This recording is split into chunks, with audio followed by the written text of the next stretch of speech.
After downloading Divi PDF for WordPress add-on, you need to install it on your WordPress dashboard. But let me remind you once again, make sure you download and get PDF for WordPress first and install it on your WordPress website. So let's come to my WordPress, go to plugins, and then click on add new.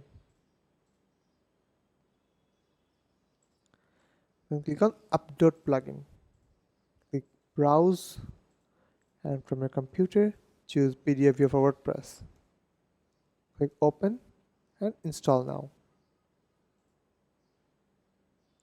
Then click on activate. When the plugin is activated, you can see there is a new tab called PDF viewer. Now you need to install Divi PDF viewer for WordPress. To do that, go to plugins and then click on add new. The same process. Click upload plugin, browse from your computer, select the plugin, click open and install, and then activate the plugin. Okay, so the plugin is activated on your WordPress dashboard. Now, one thing to make sure is that you need to activate PDF viewer with your registration key. To do that, go to PDF viewer and then activation and updates.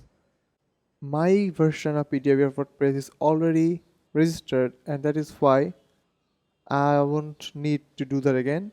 But here you will get a field to put your purchase key, and then you can register this plugin to use it at the fullest. Thank you.